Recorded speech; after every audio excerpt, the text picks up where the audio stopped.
Longer's hit a longer drive here and has about 165. He's playing a 6-iron.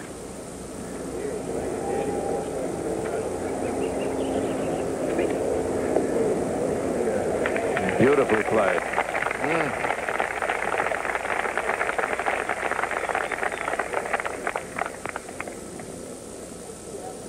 Bernard Longer has that to go 1 under. What about Nicklaus out there? Well, let's go ahead now to Tom Watson. I think that was Nicklaus's ball just past the pin there, Jack, on that hole. Tom Watson's 130 yards, pretty deep lie.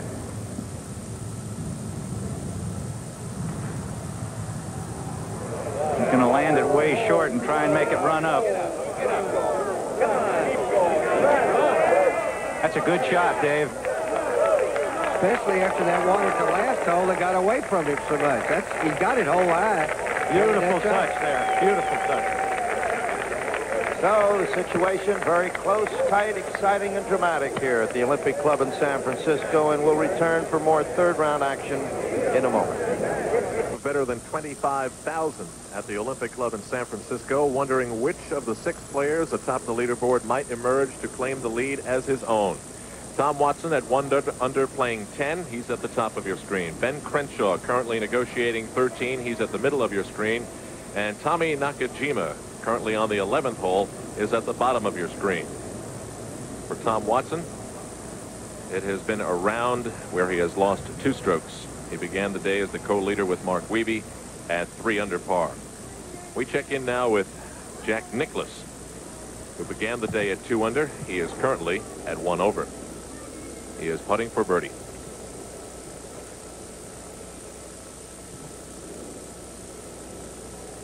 Jack barely touches it. And it never comes back left. Mark Wiebe, by the way, remember his super shot out from the trees? He bogeyed that hole, so he drops another stroke to even. We've spoken frequently of the spectacular round, the record-tying round of Keith Clearwater, the rookie on the PGA Tour who won the Colonial earlier this year. As he came off the 18th green, I asked him how he engineered that great round. Well, you know, people have been asking me all day. It's just one of those things. You go out and you play good shots. You play conservatively. You've got to be very patient and open. And fortunately, I kept it in play all day, and I gave myself a lot of opportunities. I made the putts when I was there. You know, there's nothing secret or really overly creative about a day like this. You just do a lot of the basics correct, and you putt well. The day turns out well. Now, you've put some good rounds together this year in your first year on the tour. Is this indicative of the way you're playing lately, or does this come out of a little bit of left field? Well, you know, quite honestly, I wasn't playing very well coming into this week, and the first day was real sketchy. I hit a lot of bad shots. The last 2 days, my ball striking's improved a little bit. The main thing about an Open, though, you don't have to be doing anything great. I just wanted to kind of keep myself in there, keep the ball in play, not make a lot of mistakes, and hope that the putter was working. And again, you know, I was just listening to Watson talk about the golf course out here. It's just so tough. You've just got to, you don't have to do great things, but you have to just keep your patience and keep it in play, and you'll have a chance to score it well. On the 10th green, this is Tom Watson putting for the lead, a birdie attempt. He had the lead, he lost it, and he'll stay tied. Keith Clearwater tying a 21-year-old record set by Reeves McKay on this course in 1966. He actually went to high school not 25 miles from here in Walnut Creek and currently lives in Orem, Utah. He is a graduate of BYU. We check in once again with Ben Crenshaw. The putter he's holding is bent a little bit. Tommy Nakajima putting as well on the right. Ben has had that putter since he was a teenager. As Nakajima pars, and he once threw a club in disgust and bent the putter, and he's had it ever since. And it was a little misguided there. That's got to be a bogey, Al, but if he makes that one. Remember, he was left the green there on his par 3. Pitch back, 2 putts for 4. Nakajima stays at 1 under par. as the sunshine pokes through just for a moment there on Ben Crenshaw.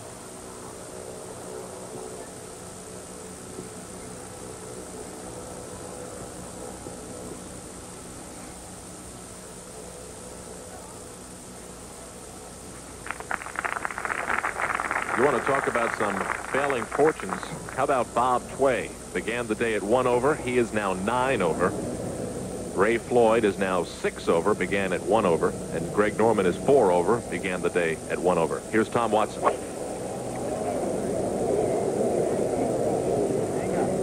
On the tee at the 11th hole, a 430-yard par 4. Once again, we go to Jack Nicklaus to describe what types of challenges this hole presents.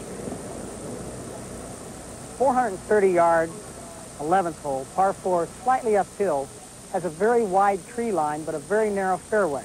I think a lot of fellas are going to fall asleep on this tee shot. As a result, find themselves in a rough that they can't get to the green in 2. There's going to be a lot of bogeys made on this hole. They're peering through some of the trees that line this course at the Olympic Club in San Francisco. It's very interesting. As soon as you leave the course grounds, there are no trees. Only the ones that have been planted in recent years. And Dave, some of the trees that they've placed here are in strange positions. I'm told the story of one of the caretakers here cutting down a limb of one of the huge cypress trees on the 18th hole a few years ago, and 105 balls fell out of the branch. I wonder he didn't get killed then. It's not the trees are in strange places, Al. It's sometimes your golf balls in strange places. That's right. Okay, Mark Weavy. Boy, did he show some stuff hanging on that last hole. He's even.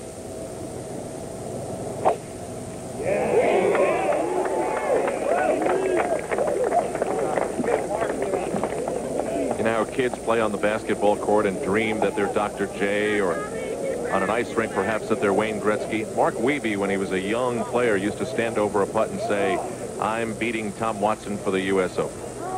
Now he's playing with him for the Open. I think every young golfer has done that in some fashion. Bernhard Langer, who is even on the tee at the 12th hole. He is one behind the leaders, of which there are 4. You want to be very straight off the tee on this hole. Not a long hole, and it's basically straight away, but the way the fairway's cut a little, it looks like you might want to play a little cut shot down there, just mainly to put the ball in the fairway.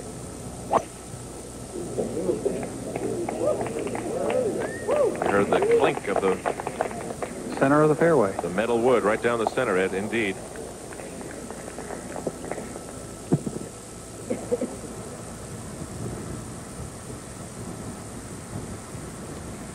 We switch to 14. Lenny Clements is there. He is still at 1 under par. He is putting to take the lead on this par 4, 417-yard hole. Al, he really had a great break to get to this point. He had driven the ball in the right rough again, and his iron shot hit short of the left bunker, jumped over the bunker, and has left him this opportunity. Judy, it's marvelous to watch these players of relatively little experience hanging in there on a pressure-filled day like this. Absolutely. I've noticed that he has played quickly out in the fairways. And I don't know if that's the pressures of the U.S. Open or his normal style of play.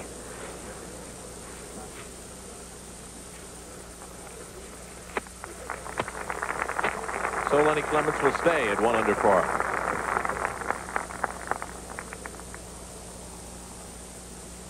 In 1975, Lenny Clements was the best high school golfer in California. Jack Nicklaus starts it out left. He's it down the fairway. That's a cut, though, Al. You cut it right back into the fairway. Both of those drives were perfect, Longers and Nicklaus. Still a grouping at the top of the leaderboard. They are Lenny Clements and Keith Clearwater. They are 2 surprises. All right, we're back at the Olympic Club. This was just a few moments ago. Lenny Clements even, the 16th, the 609-yard par 5. And there we go. He's back in the tie for the lead at 1 under. And we've seen a lot of that this week here. We had 4 in the opening round. Mike Weavy holed one out at 12 yesterday for an eagle. And So Lenny Clements with that gets back to 1 under, tied with Nakajima, Watson, and Clearwater for the lead. Tom Watson. You know, Jack, people may be wondering why you're saying Clearwater all the time, and he's not making any birdies and bogeys. He finished, what, about 3 hours ago? Yeah, out early, got his job done. Likes Saturday afternoons off. 64 for Keith Clearwater, and which ties the Open record here at the Olympic, course record, and everybody has come back to him so far. There's a lot of golf yet to be played here. As we look at some other scores, and all of those people are very much in this.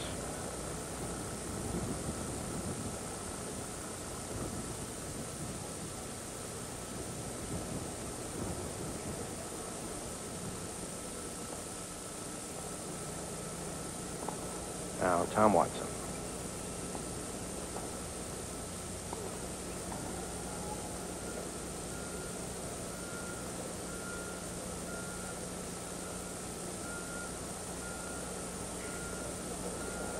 Did he hit it? Right on line. Seems to be a little firmer the last few holes with the putter, though, David, don't you think?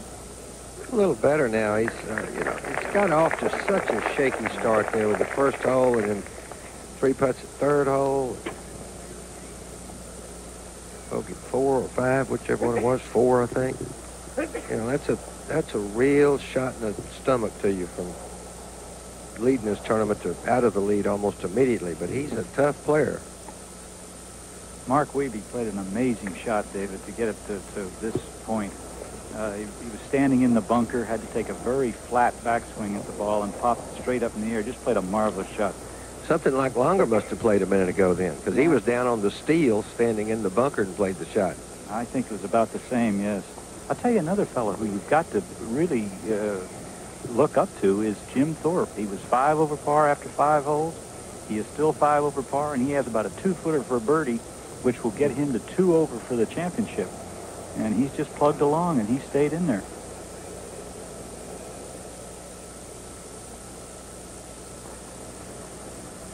Left.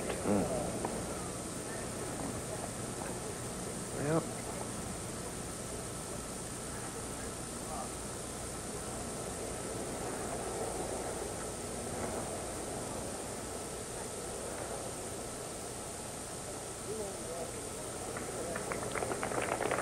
Well, it's that point in the tournament, isn't it, David, where patience we hear so much about.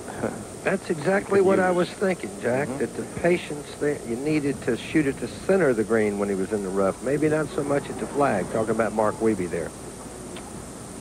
So Nakajima. Jack, he got a very good break here. He hit a pull hook that hit the trees, and it dropped back out in the fairway. Now, he's got about 200 yards to the green, but if he hadn't hit the trees, he could have been in a disastrous position. He's got to hit a big hook here. He's got a 4-iron.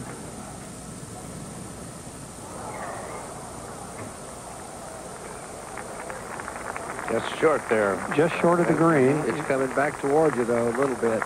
It stopped there. That's about the best position he could hope to get in, because had he hit enough club to get to the green, I think he would have gone through the green. And you see the bright sunlight now, which changes this course completely, and a little breeze coming up. So it's going to be a little different golf course here in the closing hours of this third round. And let's hear what Jack Nicklaus has to say about one of the golf holes here. 13th hole, 186-yard par 3, is partially blinded by a bunker in front. This is the hole where most of the fellows are going to be playing 4 or 5 iron, but they don't want to miss the green. To the left, there's a steep bank that kicks the ball away from the green, and to the right, there's a slope that is very hard to recover from. This is a harder par 3 than it looks, so I think the fellows are going to have to watch what they're doing here. Well, it has given several people a little bit of trouble.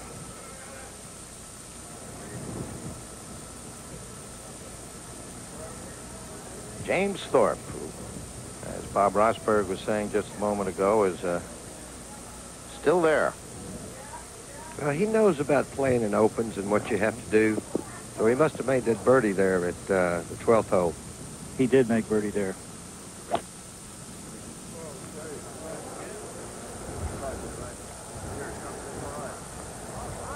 And they make another one here. Stops.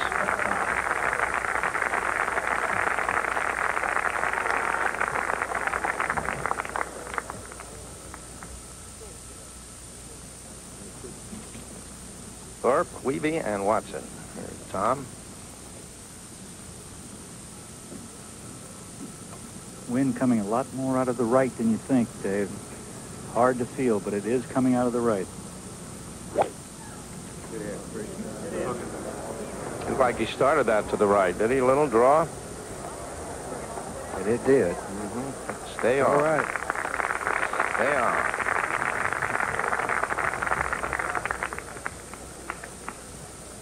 All right, let's take 5 seconds here so our local stations can identify themselves. This is 24, KVUE-TV, Austin. This is Bernard Longer at the 14th hole, par 4, and isn't that nice? Jack, he drove the ball about 320 yards on this hole, much Did he farther really? than he wanted to. Went all the way down to the bottom of the hill. 417-yard hole. Actually, that makes it a harder shot, Jack. I think that's what Ed was trying to point out. You can't see the surface you're trying to land on. All right, we go back now to Mark Weeby at 13. Now, he's trying to see. You can't see the wind, obviously. He's trying to see which way the trees are moving there to see just how hard it may be blowing.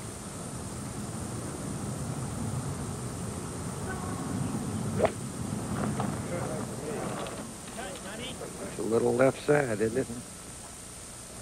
Yeah, it's Way way to the gander down there.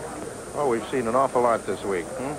Well, Down as Bob says, you can't feel that wind, and if you start it, straight or say on the left third of the green, the wind will move it that way.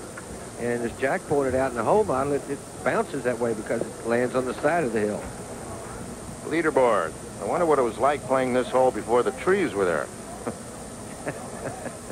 It may have been windier, but it wasn't as shady. Started way out to the right. Greg Norman at the 18th.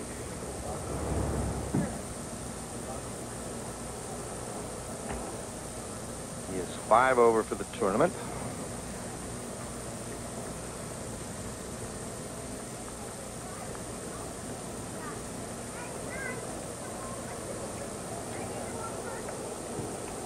Which may not be out of sight for tomorrow morning, but... Well, with a player like him, you're right, Jack. He's the kind of player that can do like Seve did today, go out and make about 6 or 7 birdies and do a Keith Clearwater and put 64 up and watch everybody try to match that. Lenny Clements at the hated 17th. Jack, this shot's about 195 yards straight up the hill. He's looked at this ball very carefully, and I just wonder if he's a little bit hesitant to ground his club. The ball rolls so readily on this fairway. Is he in a little bit of a divot there? Judy, yeah. He may be just on the edge of one. I had taken a look at it, though, and I didn't think... Yeah. Okay.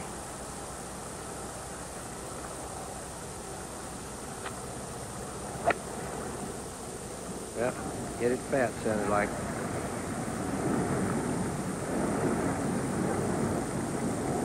Well, if you have to miss, that's not too bad, though, Jack. Right there in front. You can pick what kind of shot you want to play, whether you want to run it through there or pitch it all the way on the green. Yeah, you miss it right or left, 17, and you can have a horror story. Just think 5, that's all. Jack Nicklaus.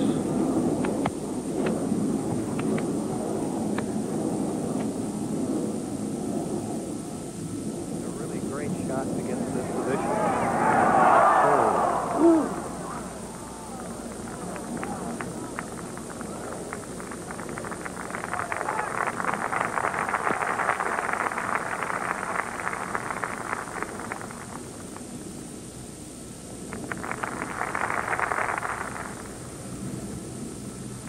Mark Weeby.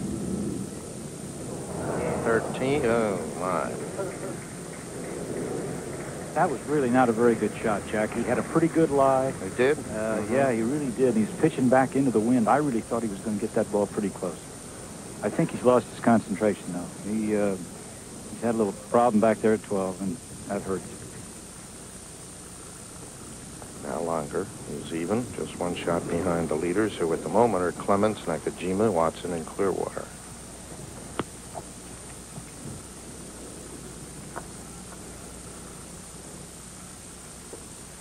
But don't sneeze, because the lead would change.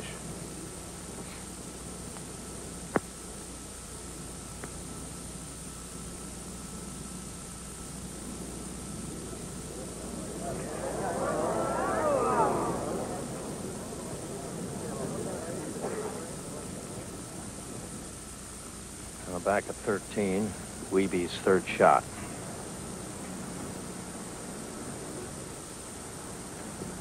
Langer got his par to stay even.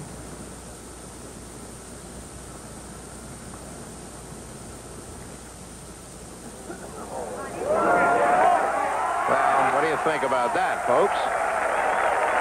Is that true grit? Let's just play in position there, Jack, as Norman gets ready to try to make his birdie at 18.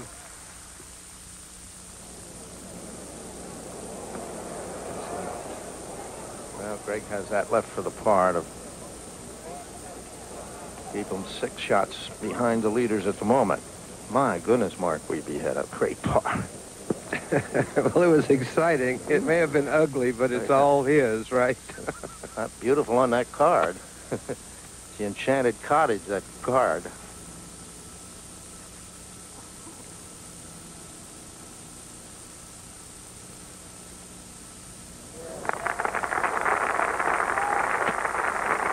Oh, Nakajima. Steady as she goes. Now Lenny Clements. One of the group of leaders. Just short of the 17th green. He looks relaxed enough, David. He does. A little grin there. That's good. And you got to try to find some way to get relaxed. And this time he has a pretty good lie. It looks as though he's going to try to pitch the ball all the way on the green. Oh, you didn't want to hit it there, Lenny. Oh, not past the hole. That'll be a tough putt.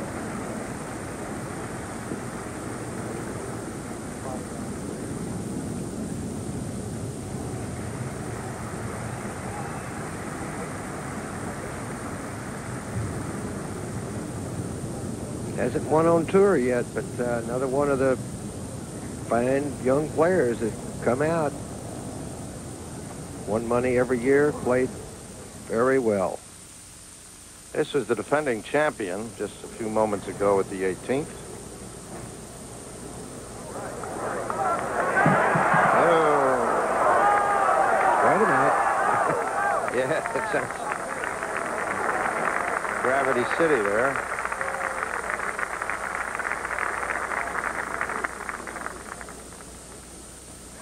All right, 76 today, 7 over on the tournament. 8 shots behind the leaders, who at the moment are Watson, Nakajima, Clements, and Keith Clearwater.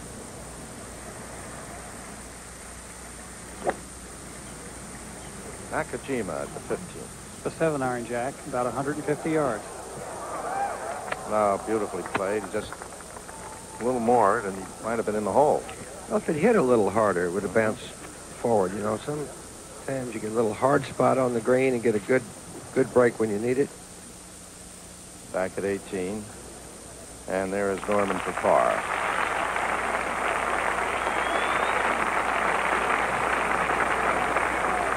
Six shots behind the leaders.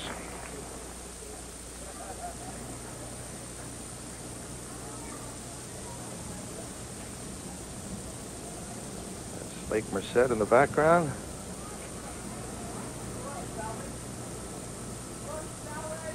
And that big bunker just gives this hole its character, doesn't it? Yes, right in the front. Raised up a little bit, and it's about 5 yards between that and the start of the green. Front bunker I'm talking about.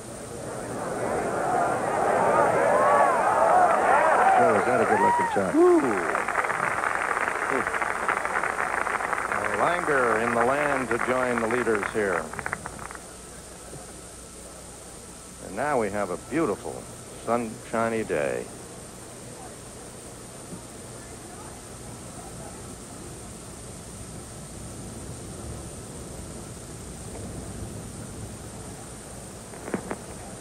Clements up at 17. This the difficult putt for a par. Jack, you wouldn't want this putt at any time. Oh. For a par, you really don't want it. I bet, Judy. Did you get a chance to look at which way it may break, Judy? I would think it has to move to his left. Most of all, it's going to be very fast. It's going to move left plenty, I believe. Yeah.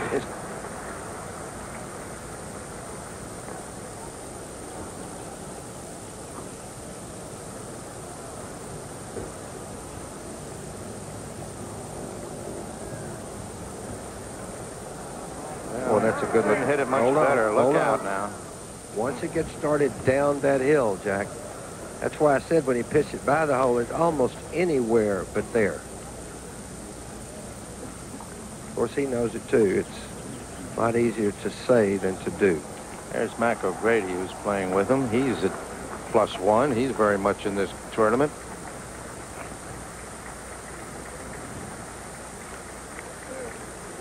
I really think Lenny has showed signs of not having won on this back nine. He's played out of the rough every hole but 2, and he's had to work for what he's gotten.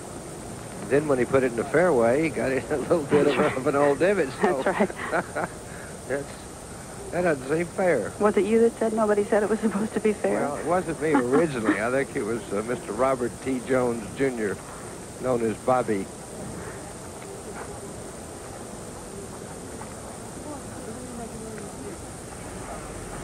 This is for bogey to put him at even par. Now, this will have to break too, Jack. It'll slip out to his right. If he doesn't hit it solid, it'll move pretty fast. And left to right punch, you see O'Grady's mark there just in front of it. Nope. Oh, yes. Okay. Right in. So he'll go to even to join Scott Simpson and Bernard Langer as we look down at this marvelous setting, the 18th at the Olympic Club in San Francisco, and we'll be back with more third-round action on this gorgeous day in just a moment. Tommy Nakajima putting for a birdie at the 15. This go 2 under and put him into the lead.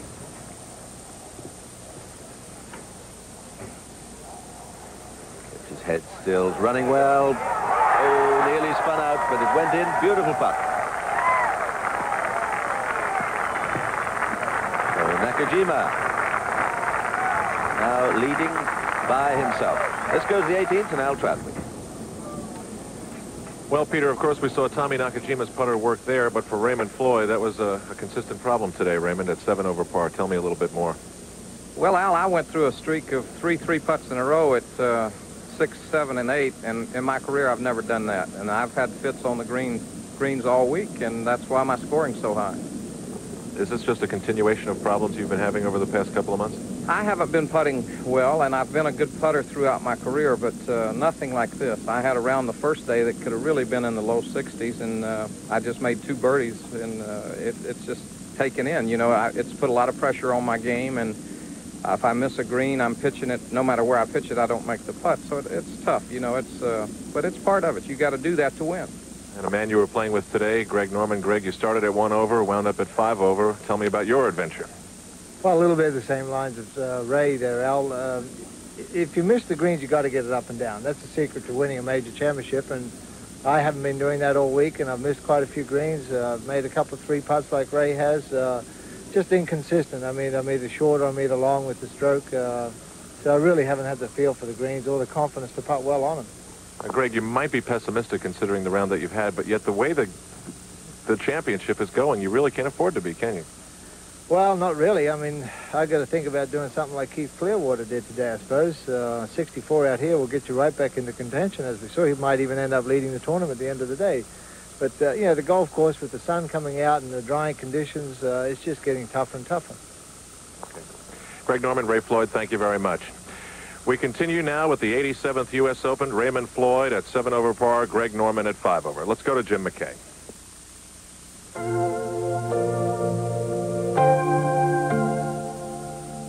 Maybe you've just joined us. Let's do a little bit update on this United States Open Golf Championship. When this day began, we had Tom Watson and Mark Wiebe tied for the lead.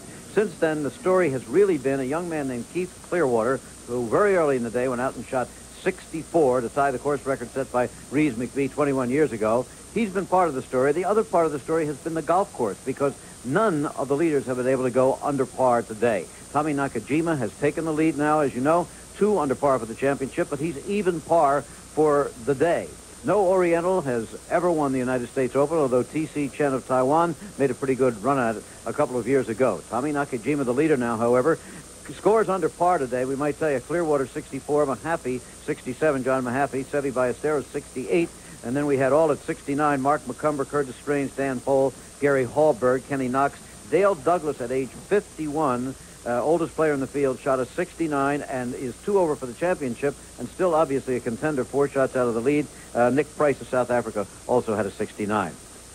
So that's about where we stand right now. Let's take a look at the leaderboard. Nakajima by 1 now over Tom Watson, and Clearwater by 2 over Langer, Clements, and Simpson. We'll return with more golf action after this message and a word from our local stations. There you go. Meet Taz and Eugene. Watching this great championship. This is, we're coming to the end of the 3rd day, and I don't think there's been a better one in recent memory for excitement and shots holed, dramas of missed putts in a lovely setting. And the weather, well, the best we've had all week. Here's Clements.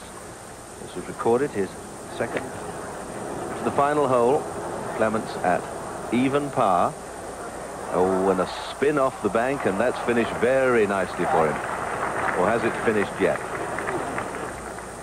Still moving, and finally comes to a stop.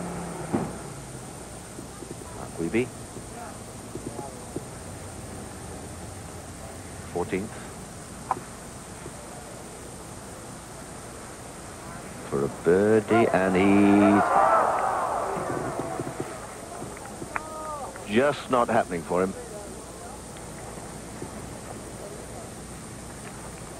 Lenny Clements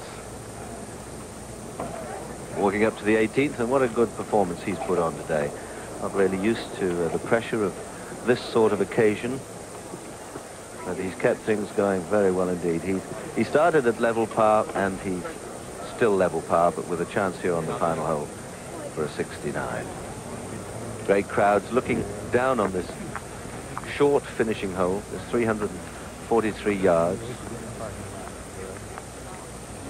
Don't always have to get monstrously long holes to make the course difficult. I think it's interesting that people talk of this course and Merion and Cypress Point and holes at Pebble Beach that only measure 100 yards or so as the great holes, and yet designers throughout the world keep making golf courses 7,000 odd yards long, which is and they make it almost impossible for people to walk around the course carrying their clubs anymore. Must be theory behind that.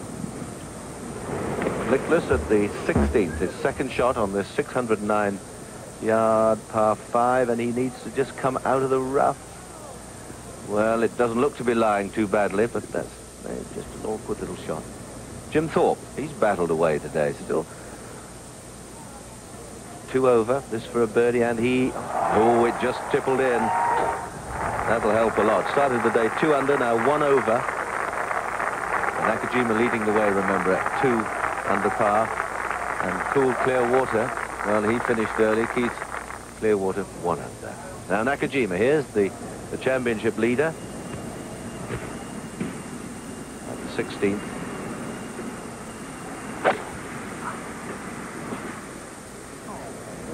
Has he found the fairway? Yes, he has. Yes, he has, Peter. He had a very good shot out of there with about a 4-iron, and I think he's in position to put himself in about as good a position as he could have from there. The 609-yard 16th here at the Olympic Club, a real 3-shotter. Yes, there's 2 bunkers either side. It is said that Bobby Jones many moons ago got on this green in 2. Here's Langer. In two what, Peter? Well, they keep telling me he knocked it on in two, but the trees weren't there then, though, Ed. Maybe a different tee. Good shot from Langer here at the 16th. A lovely afternoon. And there's one of the birthday boys, Byron Nelson, one of the great men of golf. As keen and as eager as ever to follow the fortunes of the golfers, and particularly Tom Watson. A lovely view down the 18th. Only 340 odd yards. But the 18th at Royal Lytham St Anne's and the 18th at St Andrews isn't... they're two great finishing holes, around about this sort of length. Michael O'Grady. And I suspect he might be getting a drop from the television tower there. Frank Hannigan of the USJ is with us. And Frank, a little consternation because of the number of qualifiers for the final two rounds, changing your usual format of playing in twos? Yeah, we much prefer to play twos, Peter. We feel the game flows better that way. The players are on the course for shorter period of time.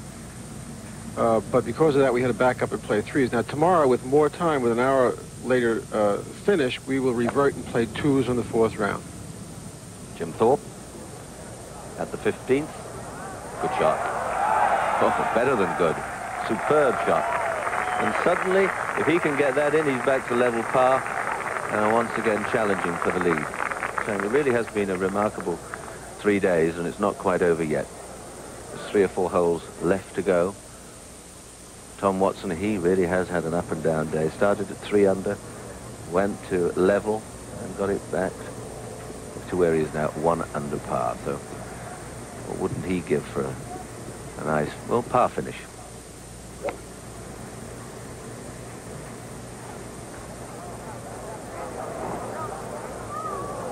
And that stopped rather quickly, but a good shot. The best finish so far over these closing holes was Dennis Watson, who birdied 16th, 17th, and 18th. Oh, what wouldn't any of these players give for a finish like that? But that, of course, of finish of Watson's was in the previous round. O'Grady, well, that's his 3rd shot at the 18th. We go to Nakajima. About 155 yards, Peter. I think he's going with a 7-iron. Oh, now what happened there? And you saw what happened. He flopped it away in the bunker. It was almost as if he caught the heel of the club in the ground, and he chopped it away right. Weeby at the 15th, 1 over par. And a tired shot into that right-hand bunker. And this is, well, as Judy Rankin was saying, that some of these younger players at this stage just showing their inexperience, a little bit of nerves creeping in, maybe a little bit of tiredness. Jack Nicklaus' 3rd shot at the 16th. Peter, he's blocked by those trees. He has to play quite a hook, and I would guess he's going to play an 8-iron and try to hook it around the trees. If he doesn't do that, his only other option would be to hit it very, very low underneath those limbs and try to run it on the green.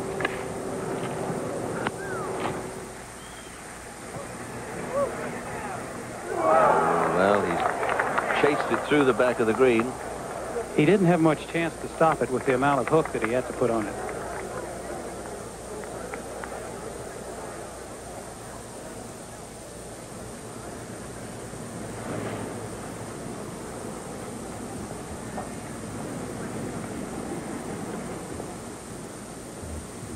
Langer next to play from the center of the fairway. He started at 2 under. He's even now, so that's 2 over for today. He's played some very good shots today. He's had lots of chances to hold putts, but they haven't gone in for him.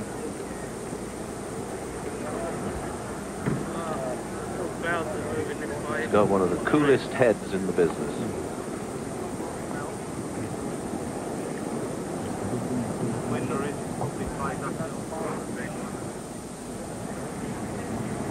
Well, he's got his sand iron out here. Peter, the wind has been swirling around. It should be behind him and from the right, but I think when Nakajima was hitting, the wind was actually against him here at the green. He's hit 2 perfect shots. You couldn't put it in a better position. He's got about 100 yards to the hole.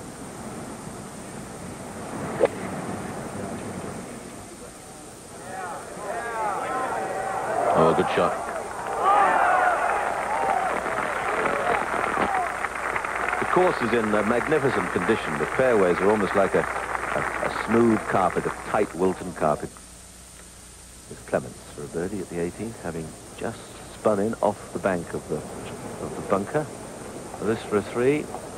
Finish at 1 under par. This for a 69. Oh, well, not the sort of putt you could have a great run at.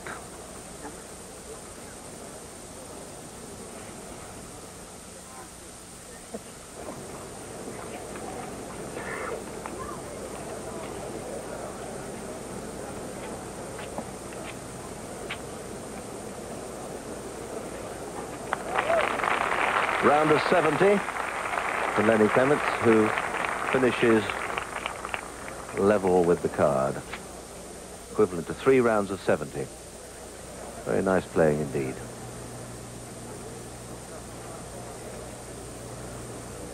Not a great setting. Watson, 15th.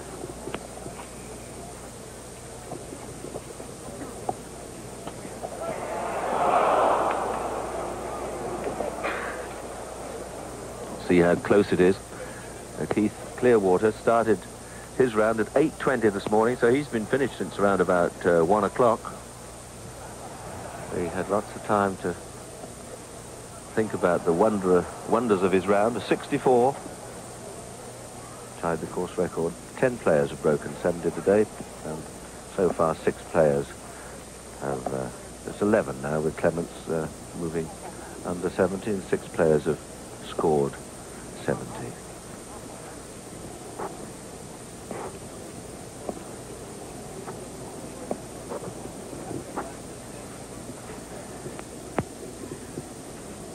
This is Weeby for a 3. He missed the green, remember, in the bunker, and didn't get his bunker shot very close to the hole.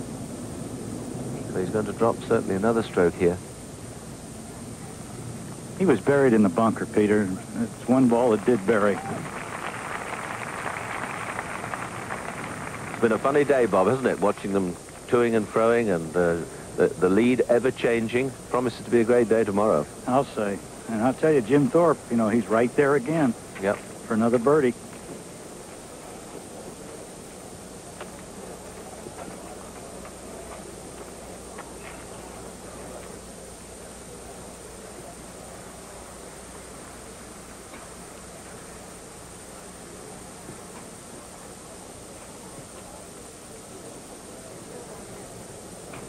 Looks good. Oh, just when he needed it. Wonderful putt.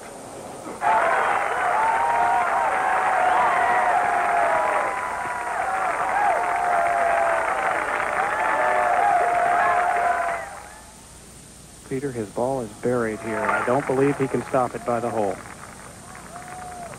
No, gallops by. They're in 4 on this par 5. 16th. Mac O'Grady dropped a stroke. Got down to 2 from the sand, which was pretty good going. And so we're coming to the end of this 3rd round. What a day it's been. Plenty more to come. We'll take a break.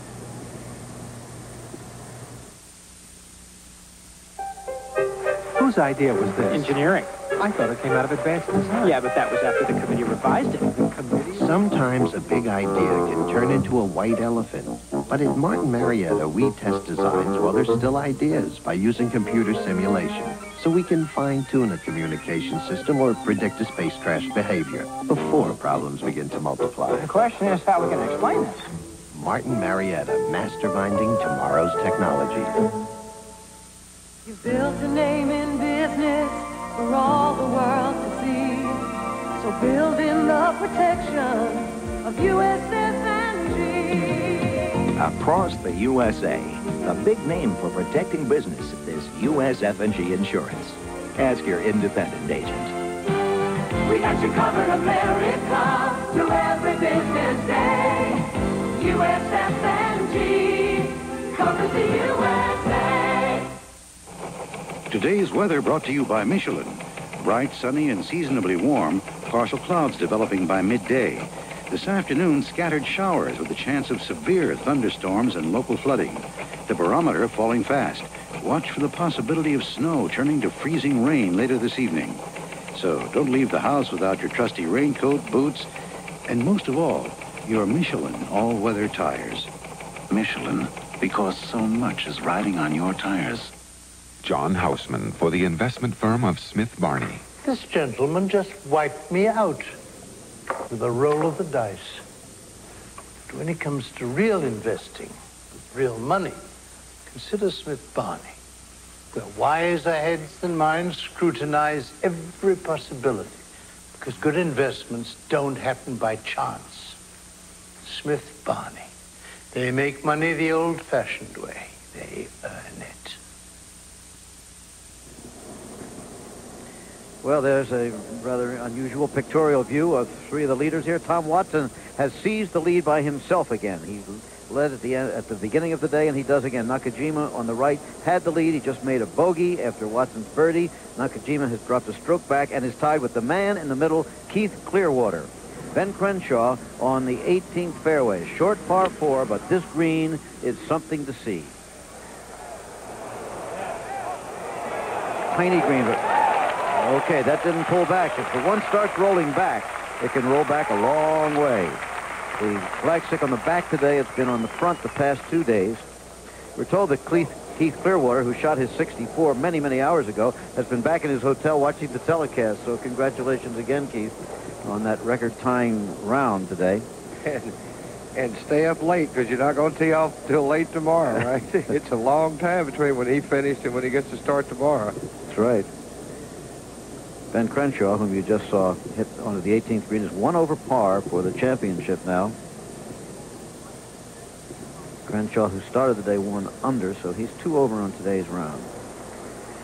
Now, look at Dale Douglas again. If he hadn't been with us earlier, shot 69. These people, somebody goes out and shoots 64 from this group tomorrow, they've got a shot at it. That's just what Greg Norman said. I mean, Yep. it's You see the 16th had a big swooping, what do they call that thing? A boomerang of a hole? leg. Yeah, Norman's country, you know, they That's throw right. those boomerangs. That's what it looks like. Longer.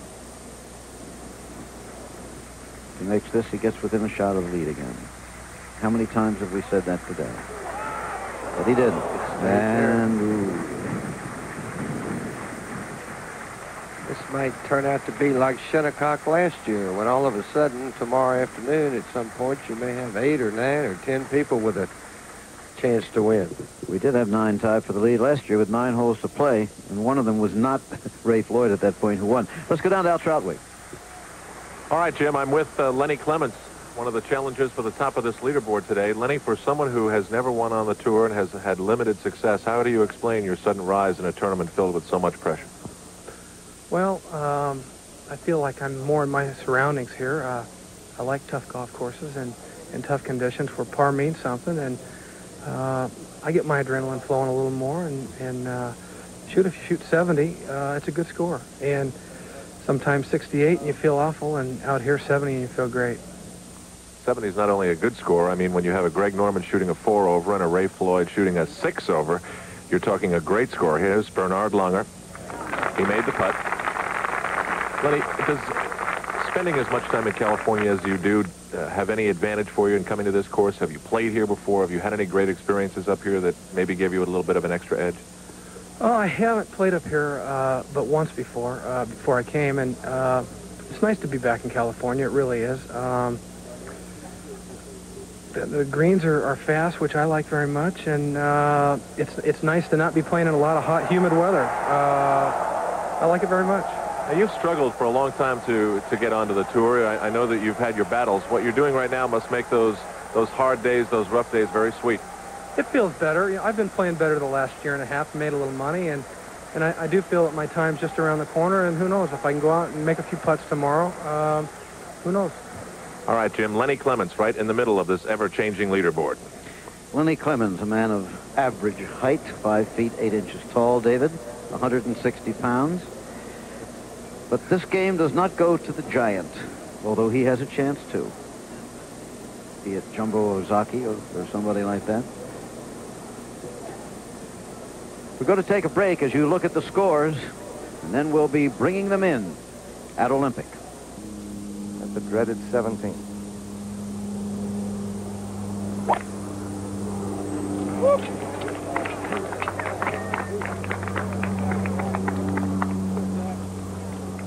Whoops, steady. That's the tilt to this fairway. That's 17 for you, Jack. This is Ben Crenshaw at 18. That's for par, and he finishes 3 rounds, +1, 3 shots behind the leader.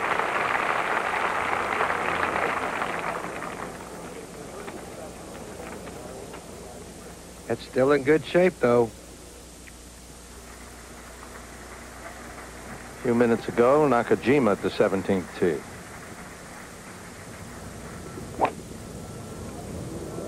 Jack, he's pushed that ball well to the right. He didn't like...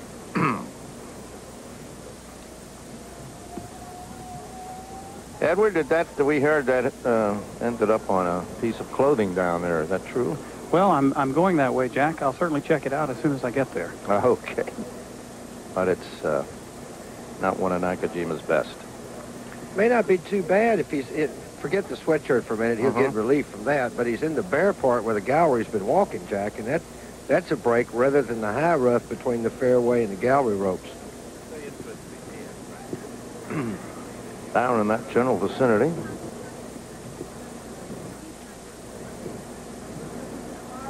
Tom Watson leading the tournament at the moment at 2 under, with Nakajima, Clearwater at 1 under. Clements and Langer is even with Scott Simpson, and Jim Thorpe still on the course, coming back beautifully. It's at even par. So tomorrow it's going to be a real scramble. There's the scoring tent. Ben Crenshaw.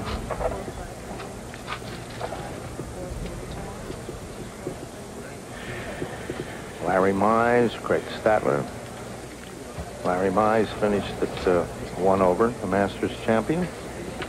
Will be very much in the scene tomorrow. Scott, or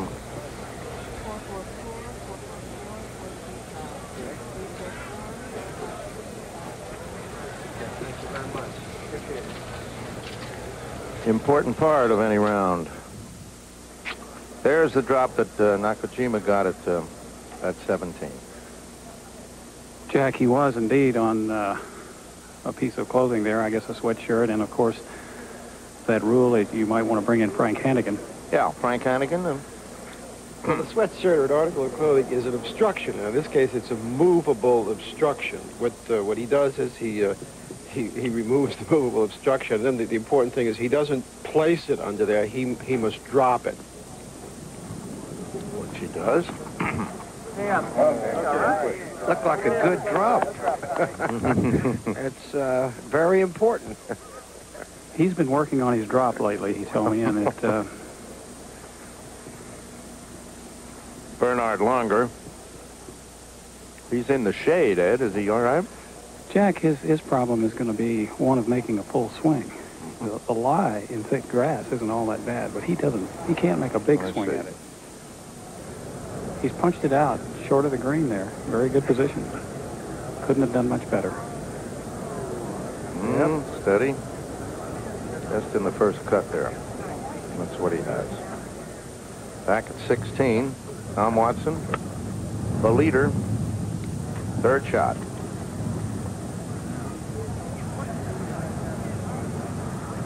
And safely on.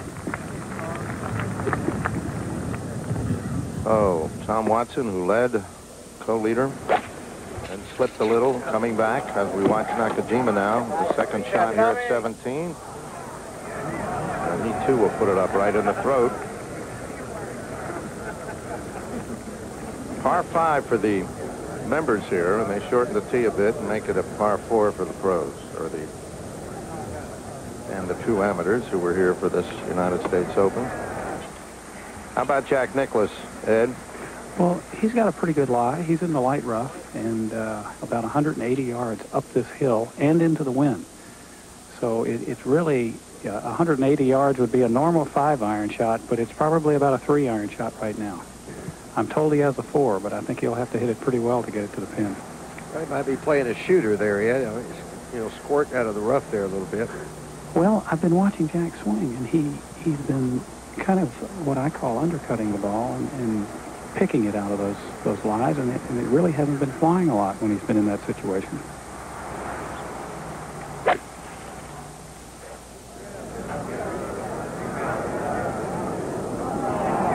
And he too puts it right there and is next to Nakajima's ball.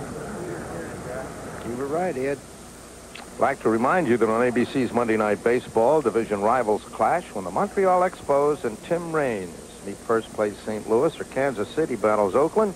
Check local listings for the game in your area. All right, let's go to Al Troutwig. All right, Jack, these two gentlemen are wondering whether they might ever get sick of each other. They've played 3 days together, and they might play 4. They're both 1 over par. First, Ben Crenshaw. Ben, as a man so easily admired for a positive outlook, give me your opinion of what happened out there today. I plainly struggled the whole way around. I hit a couple of good shots early, but I was searching all day. I still feel a little blocky, but I aged about 5 years today. But still right in the middle of it, the way this tournament is going. Yeah, I'm playing on determination. I made a lot of gutty saves today, but I feel like I'm really pretty close, but I need some work. Now, Larry, even though you are the Masters champion, it was a very rare list that included you for favorites in this tournament. Yet you, like Ben, have been grinding it out, and now going into tomorrow, you are right there too. Yeah, that's right. And I think grinding is a good word, as Ben can say. He's been watching me grind all week, but a lot like Ben, I'm just I'm trying to be very patient and just trying to get the most I can out of my game. I think it's a real test in a U.S. Open, and this is no different. And I'm just trying to get everything I can. Today was another struggle. I hit the ball in a few spots that you just can't hit it, and made a double early and then a few bogeys. But I made some birdies, and I was happy with the way I hung in there, at least to keep myself in contention. Is going through the pressure squeeze of a major worth as much as they say it is? I mean, do you feel a little different out there knowing that you survived that playoff? Oh, well, sure. And majors are fun. I think they're the toughest courses we play all year most of the time, and you test yourself. You see how good you really are, and that's the competition and the competition you have with yourself with the golf course. It's tough, but it's a lot of fun. That's what we're all out here for. Does Ben have any annoying habits out there that we should know about? No, he has good habits. I try and putt like him, and I just try and stay up with him. All right, Ben. Keep his tempo. All right, we'll see a lot of you tomorrow. Thank you very much. All right, thank you very much, Al Troutwig. We're looking at this tremendous crowd around 18 now in the closing moments of this third round. We'd like to advise our stations that we're going past 7 o'clock Eastern Time. We'll give you a station break at 7 o'clock Eastern Time as we try and get all of these people in and locked up for the evening after the third round of this United States Open, which at this point looks like it can belong to any of 11 or 12 people. Back at 17, Nakajima, third shot on the par 4.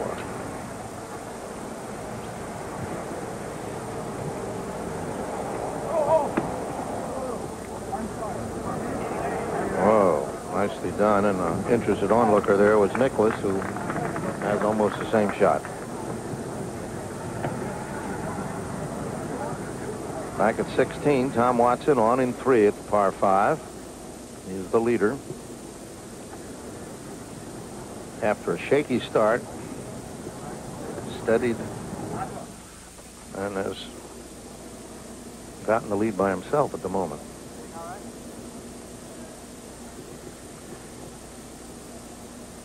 But let's go back to 17 for Nicklaus's third shot. Jack, sometimes a shot like this, even though it's in the fairway, is much tougher to play than it is when it's in the rough. Mm-hmm. Because the ball sits so tight that you can't get the club underneath the ball. And he'll have work for the par here, won't he? Now back to 16 and Watson.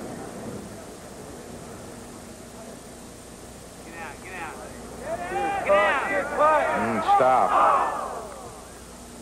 Oh, my. Well.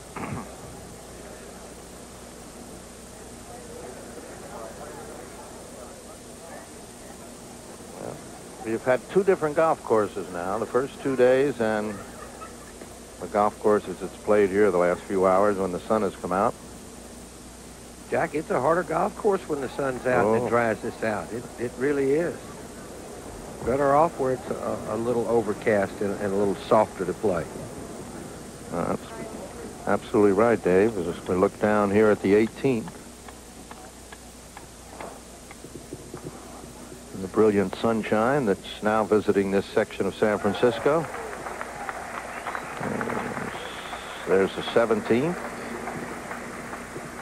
And there's the 16th. Where Tom Watson has a rather difficult putt for par to hold his lead.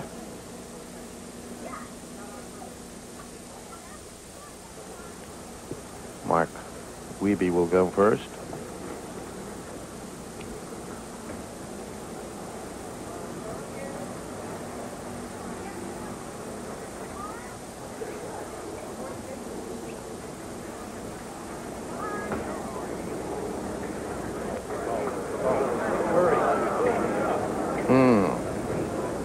I'm sure Tom's scared him just a little bit. I think so, yeah, Dave. Now Nicklaus at 17 for par. Stay at 3 over.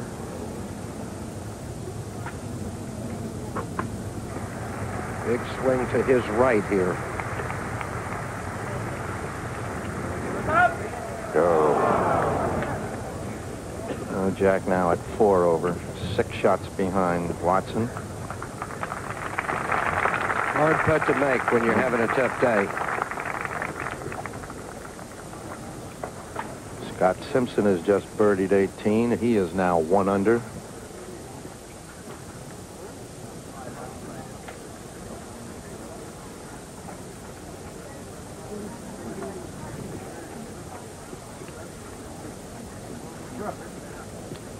Jack.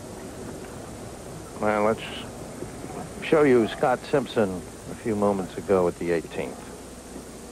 That's where he put his second shot. Now, he got off to a bad start today, too, and at one point, after starting at 1 under, got to 2 over, so 3 over for the round, and he fought back very well. Birdied 16, get to even for the tournament. Sarah, 37-33. Around to 70, he's 1 under and right there. Very tough putt here, Jack. If he lets this get away from him, it is so fast going down this hill with a big break. So, you just have to guard against.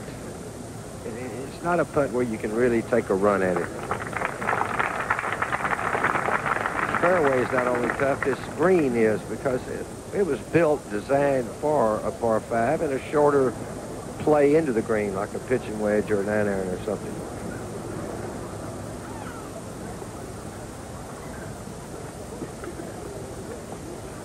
Longer.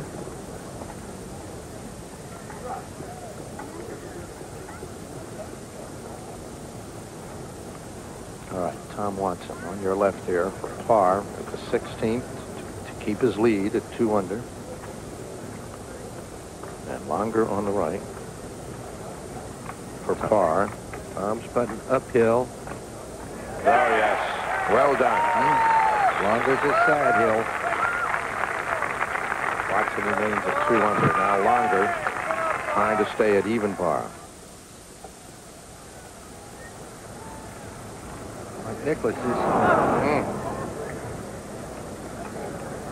Yes, you want a little pad coming to 17, David, don't you? Oh, yes. What about a 3-shot lead going 17? So Longer goes to +1. All right, stations along the line. We're about to give you a station break. As we're waiting now for this last groups to move down the home stretch, and we'll be back here to show you the rest of the action after this word from your local station.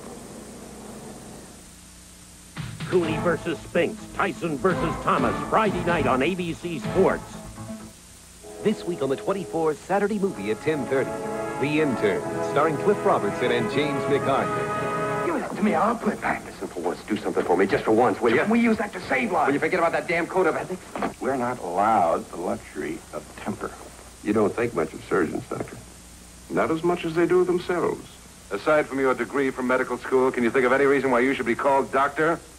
The Interns, this week on the 24th Saturday movie at 10:30. I feel I've been lucky all my life. But luck doesn't have anything to do with it at all. 711-875, David. It's scary when I think about something happening to my child. If it wasn't for the car seat. I love you, Mommy. Save a heart. Buckle up your kids. This is 24 KVUE TV, your summer place.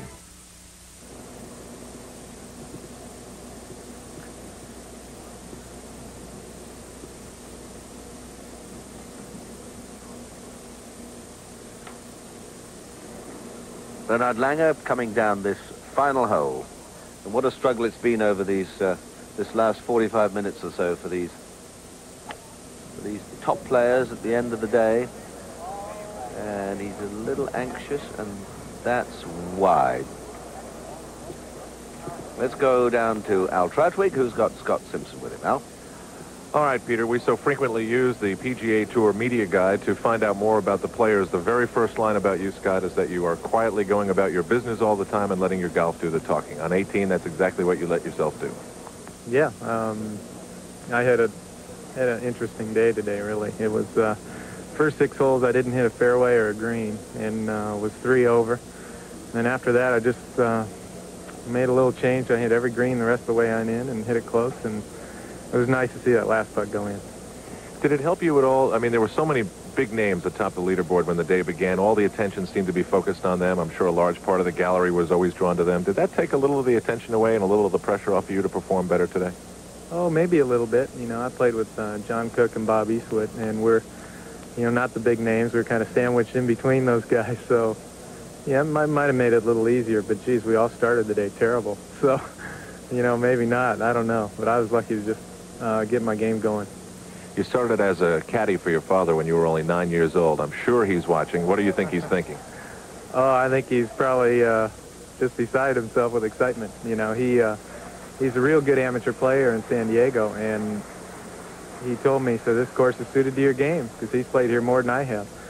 And, you know, I think he's right. You know, the strength of my game is just consistency. It's hitting in the fairways and greens and making some putts, and so far it's been going real well. Scott, thank you. Mr. Simpson, happy Father's Day. Back to you, Peter. Thank you, Al, and so say all of us.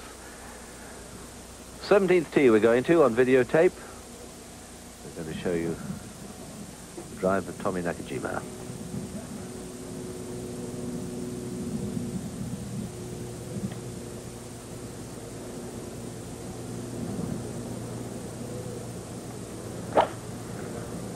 Nakajima.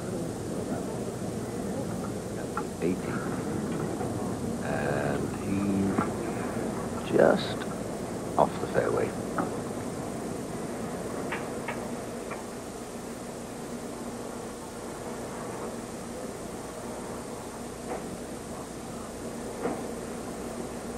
Well, there is the 18th green waiting for these great matadors.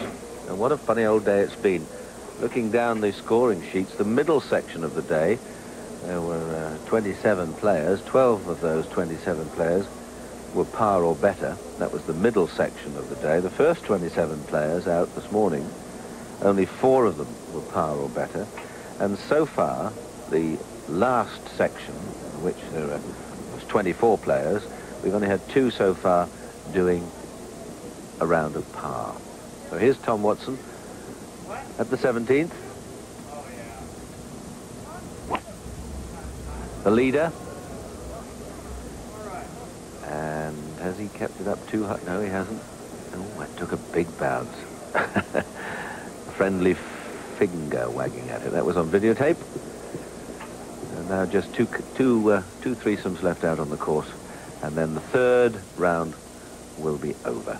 Here's the scores of those players, all the players that have completed their round so far in alphabetical order. Big move today by Ballesteros, although he dropped 2 strokes in the last 3 holes. Go right through the list, and somewhere along the way you'll pick out your favorite. These pictures from ABC going all around the world in almost every country, certainly every country that plays golf, on satellites in the 4 corners. You'd be amazed how many people in the Arab Emirates watch the game of golf. Right through that neck of the woods, a tremendous amount of golfing interest. So there's Jack Nicklaus, 4 over par. Greg Norman, 5 over. Here's Jack, second for the 18th. Had a bit of a rough old day. He's got 125 yards, Peter, and he's using a 9-iron.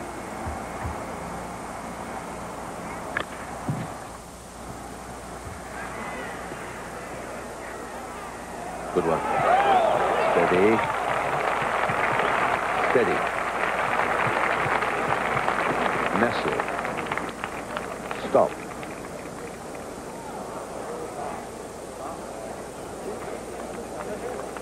Tremendous viewing area, the banks surrounding this 18th green, and the lovely clubhouse perched up on top.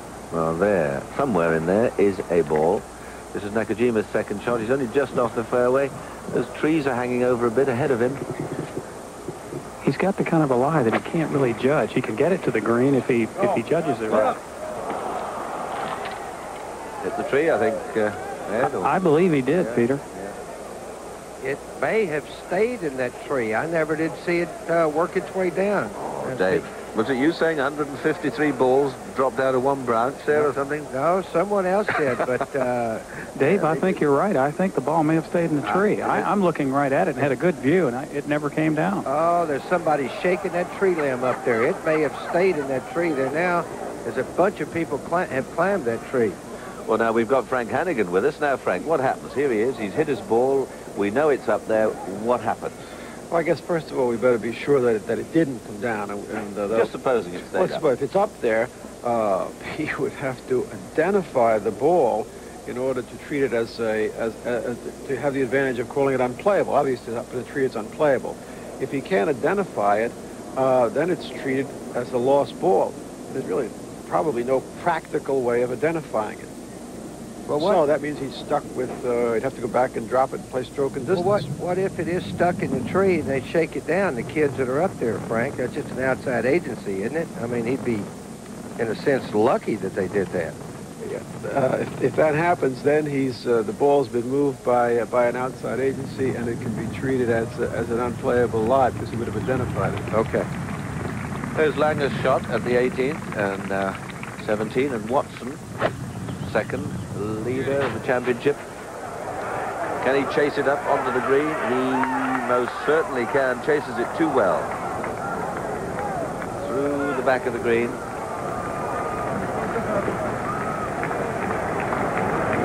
Oh, what a splendid day it's been. I've just remembered it's my daughter's birthday today, so sorry, darling, but happy birthday. The check's in the post.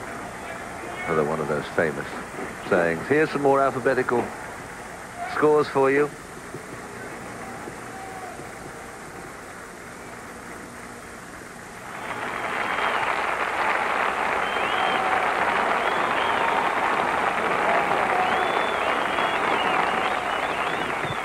And a very satisfied Jack Nicklaus getting a wonderful round of applause, a standing ovation. Tremendous setting, and perched up above them is Jim McKay. Come in, Jim. How often, Peter, would you see a man get an ovation like that? A man who is the process of shooting 76 or so. Only Jack Nicklaus, I think. 31 years after his first U.S. Open. In the beautiful setting of the Olympic Club in San Francisco. We're bringing them home in the final round, running over. If you've just joined us, a young man named Keith Clearwater went out and shot 64 many hours ago to tie the course record. Here are more alphabetical scores. Jim Thorpe just one over. He had sagged down. He was 5 over. He shot 40 on the front 9, in the process possibly of shooting 32 or 33 on the back. Let's check in with Ed Sneed. Now, what's the deal down there on the ball up in the tree? Well, Jim, of course, it has been determined, or at least they believe the ball is in the tree, and because it has not come down. Now, they're trying to communicate to Tommy his options, which are the ones that Frank Hannigan pointed out. If he cannot identify this ball, it must be treated as a lost ball. And he goes back to where he was. Now, we have a young man that's bravely climbing the tree. Frank Hannigan, could the young man identify it for him? Say the name and the number? Well, is that legal? As David pointed out, if the young man was an outside agency. No. But I mean, suppose he says this is a whatever number 4. No, he could shake it. He could have to shake it down, and then Tommy could treat it as an unplayable rather than a lost. So that the player must visually identify the ball himself. Is that it? Player must identify the ball. Well, they're cheering that kid on. I mean, that's the most excitement. You know, Mac O'Grady's ball almost stayed up there a little while ago from the same place that Nakajima was in. Well, we're not speaking figuratively when we say that Tommy Nakajima's up a tree in this open right now. It's on occasion I've seen guys try to play the ball out of a tree or something. And, is that it up there? No. Well, it's got to be in one can't of those. Make it out. Way up in the tree. I hope he doesn't hurt himself. Oh, he's having the ball of a lifetime. Are you serious? What? That's how high up he is. What are the odds that this kid would be on national TV almost in prime time this Saturday night? And his mother doesn't know where he is. Well, maybe she does now and is scared to death. Wait till I get him. If you've just tuned in, welcome to Wide World of Sports and the National Tree Climbing Championship. Boy, take it easy there, son. Yeah, it wouldn't be funny if he did happen to sure, fall. but he's almost up in the top of that. He's got to be, 30, 35 feet off the ground. There's Tommy waiting to see what occurs. I don't think the lad sees the ball yet, certainly. I think it came down a little farther down the tree than he is. Yeah. David, I think you're right. I saw the ball go into the tree. I don't believe it is that high. I think it's a few branches lower. Frank, how long do we have here? Yeah, 5 minutes. That's it. Unless it's found or identified within 5 minutes, it's a lost ball. And that time has just about expired. I think we've got 15 or 20 seconds left. Here's Tom Watson, meanwhile, on the 17th with this birdie attempt. Tom Watson, the leader in the championship, by a single stroke. Watch this putt, Jim. Think it's a break a little. Get on down there. Didn't give it enough. Well, it's not over yet. No. You're right. You didn't need too much more. No. So he'll have an interesting putt for the par there to retain his lead in the U.S. Open. Watson, who won a single U.S. Open in 1982 when he chipped in on 17 at Pebble Beach to snatch it away from Jack Nicklaus. Winner of 5 British Opens, 2 Masters Championships. Still looking for his first PGA, but he hasn't won a tournament in almost 3 years. Well, that's it. The ball is declared to be lost, it appears. And Tommy Nakajima, who led this championship alone about a half an hour ago, is now in serious trouble. He's even par for the championship, 2 strokes behind, but now he'll be hitting his 4th shot on this hole. And when he goes back and drops it. That's a long, embarrassing walk. Oh, boy. Back there. Yep. I mean, you don't often see, especially in a tournament, and it's the last hole, a man lose a golf ball. Jim Thorpe at 17, fighting his way back, clawing his way into the championship after shooting 40 on the front 9. He's played extremely well on the back.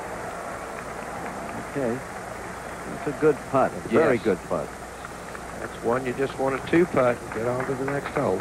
Frank Hannigan, could Tommy Nakajima, before he went up to look in the tree, have hit a provisional ball from here to save all this time or not?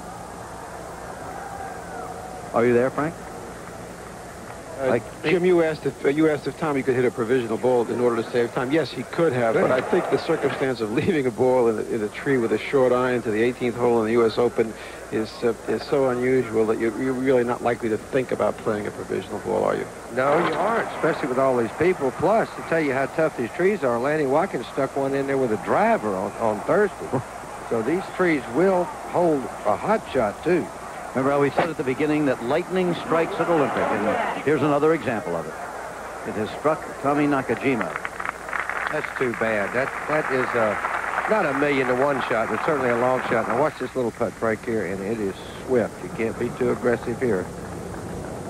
No, you can't. And hold it. That tap in is for the bogey 5. Tom Watson now drops down into a tie for the lead with Keith Clearwater and Scott Simpson, who quietly made his way around today. You know what that's done to the pairings now? All right. He's big break to the left here. This is his third 3-putt of the day, by the way. But that was just something you see great players miss putts like this because you can't hit it hard enough to start it on just the line you want to do. Anyhow, if they finish as they are now, that means the last group, if Mr. Clearwater is ready for this, he and Scott Simpson playing last tomorrow. That's right. That's right, because they finished first at 1 under. And they pair 1-2. Yep. He jumped about 59 or 60 players today with that round. He was tied for 56. I counted him down. When the day began, he only made the cut by 2 shots. And he will be in the last group tomorrow, unless Tom Watson birdies the last hole. Well, Clearwater will still be in the last group. That's what I said. Yeah. Oh, he still will be. That's right. That's right. Yeah, no matter what.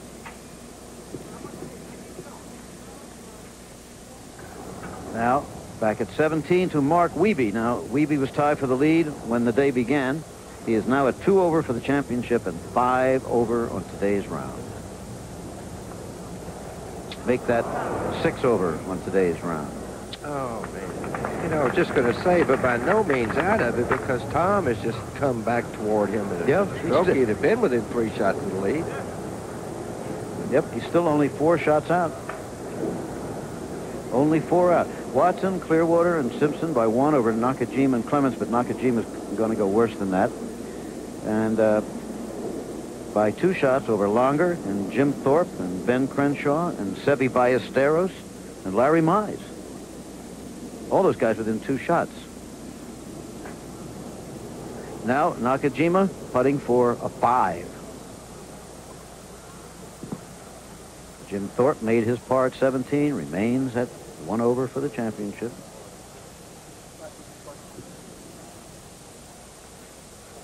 Well, that's the second unusual thing we've seen happen to Nakajima.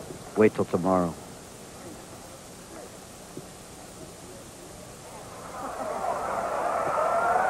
You're referring back to the sands of Nakajima at the St. Andrews, yeah. When he was on the green in 2, putted into the bunker and made 9. All right, there's the 6. 2 over par in this hole for Tommy Nakajima, which drops him back to 2 over for the championship, a round of 74 today. That's too bad. That's very unlucky there.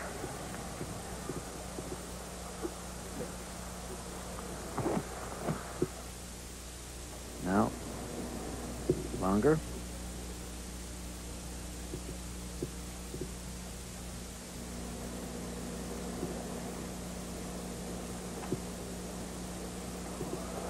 Good break. No, didn't get far enough. That's a lot steeper than you can imagine going up there. So, if you've just tuned in and you're looking for another program than the one you're watching, this is the United States Open Golf Championship. They were forced to play in threesomes rather than the usual groups of 2 today because of the fact that 77 players made the cut rather than the expected 60 in ties. Anybody within 10 shots of the lead made the cut, and that's the reason. Tomorrow they'll play in groups of 2. All right, there's a par 4 for Bernhard Longer. Brings him in at 1 over for the championship, 3 over for the day, a round of 73. Now Jack Nicklaus. Nicklaus started the day 2 under. He's now 4 over. Par here will give him a round of 76. A birdie, 75. You know, I was told that due to the slope of the green, they only single cut this green instead of the normal double cut. So putting up this hill, the players might have a little trouble getting it to the hole. They've been used to faster greens. And it's still plenty fast if you're above the hole, Ed. Let's below the hole and see if it settles there. Yep. Needing this putt now for the 76. Because we saw Russ Cochran, he had about a 10-footer for birdie and just barely touched it and rolled about 15 or 20 feet by the hole. That's Russ Cochran, the left-hander who was in contention when the day began, but he shot 81 today. Ooh.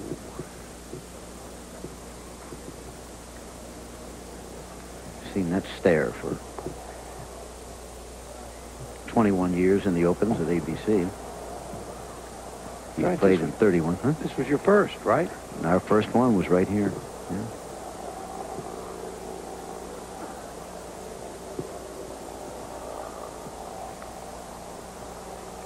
Round of 76 for Jack Nicklaus. He's 4 over par, 5 shots out of the lead. As of now, not impossible, but it's going to be tough. With Nakajima and Bernhard Langer, Japanese and German golfers, and the American who's probably the greatest golfer of all time. Tommy can still run up that hill after long 18 holes. And I bet you Bernhard can, too. If he wanted to, yes. Right. Yeah. Headed for the scorer's tent where they'll have to check it out themselves, as you must know by now. Responsible for your own scorecard. Slightly discouraged look on Jack's face. But he will return. Tomorrow and tomorrow and tomorrow, it seems. And I'm glad, too, because of what he's done and given and shown. And there they are, checking it out in the USGA tent. Tomorrow, of course, the final round of the 87th U.S. Open, live from the Olympic Club right here in San Francisco, starting at 3:30 Eastern. We're scheduled to go to 8 o'clock Eastern. Of course, if they should run longer, we'll do that. So we'll be right bumping up against the prime time tomorrow night. And it should really be something with so many. Tom Watson on the 18th hole. This is on tape. On this final hole, it's just 343 yards, and you're hitting downhill. But the green is the problem here. Once you've gotten it in the fairway, the green is the problem. That's right. In either rough, you've got a major problem. It's a yes, I saw it happen, Bob. Yeah, they're getting one right now. Okay, Bob Rosberg on the fairway was talking about Jim Thorpe. What were you talking about there, Ross? Yes, Thorpe hit a shot way to the left-hand rough, and as it was moving, it was caught by a little boy. Oh, yeah. They yelled at him, and he got a little excited and threw it back. So, all right. I think, Frank Hannigan, how about that? It's Hannigan time again. Threw it back which way? Well, this is overtime now. That is, of course, an outside agency has stopped or deflected the ball. Yes. Now, this is almost invariably in golf, referees deal just in question of fact. Now you're dealing with a question of judgment. The referee has to, in his wisdom, decide where he thinks the ball would have gone if the outside agency had not purposely deflected it, and have Thorpe drop the ball there. All right. That's Frank Hannigan, the senior executive director of the USGA, and if he doesn't know the rules, I don't know who does. There's another man that knows the rules. There's Bill Williams of the USGA. Oh, yeah, the president. Let's go down to Al for a moment. All right, Jim, I'm with Bernhard Langer. Bernhard, you seem to have as much trouble as many golfers out there today finding the right range with the putter. Yeah, I saw the greens were a lot worse than the first 2 days. They were really spiked up, and you saw a lot of footprints. The ball was bouncing a lot, and therefore it didn't go a regular speed, never went the same speed, and never stayed on line. I only made one putt on the first hole, and that was it. I know golfers are rarely happy with the way they play, but were you satisfied? I thought I hit the ball pretty good from tee to green, probably better than the first 2 days, but I never was able to make a putt the last 17 holes. Therefore, my score was a lot higher than the first 2 days. Well, you're only within a couple of strokes, depending on what happens, of the lead for tomorrow, and that should be very exciting for you. Well, there's a lot of players still within 4 or 5 shots, and therefore it's going to be very exciting day tomorrow, and there's still going to be 20, 30 players, maybe more, with a good chance to win. You just saw what Keith Clearwater did today, so anybody can jump up and grab it. You've been in a position on a Sunday morning in a major championship where at the end of the day you wind up the champion. Is there any special feeling, any special preparation that you do prior to a fourth round, a Sunday, in a championship like this? No, there's nothing different as any other day. You're probably a little bit more nervous because you know every shot's going to count, but also counts the first few rounds, so it's really not that much difference. The pressure is a little bigger, and that's probably usually why some of the players who won before usually come through again and win. What might the headline for your performance be in German tomorrow in the German newspapers? I have no idea. I don't spend much time in Germany anymore, so I don't get to read the German papers much, but it depends very much on the paper, if it's conservative or whether it's kind of crazy, so I don't know. All right, Bernhard, good luck tomorrow. Thank you. Thank you. Okay, we've had a decision now. Rossi, what's going on? He's dropped the ball twice, hasn't he? Yes, Jim, he dropped the ball twice, and it ran more than 2 club lengths or 1 club length. It ran way down the hill, so he got to place it. He really got a tremendous break. He's in a perfect lie now, and I don't think that the ball would have come to rest up in that area unless the kid had grabbed it. I think it would have come down into the thicker rough. But that was the best judgment of the officials on the scene, is that right? It definitely was the correct judgment, yes. Right. Here's Tom Watson from 115 yards. Tie for the lead with Keith Clearwater and Scott Simpson. You don't want to get above this hole. And I think he has. Yes, he has. Well, It's going to come back. What it does here, it doesn't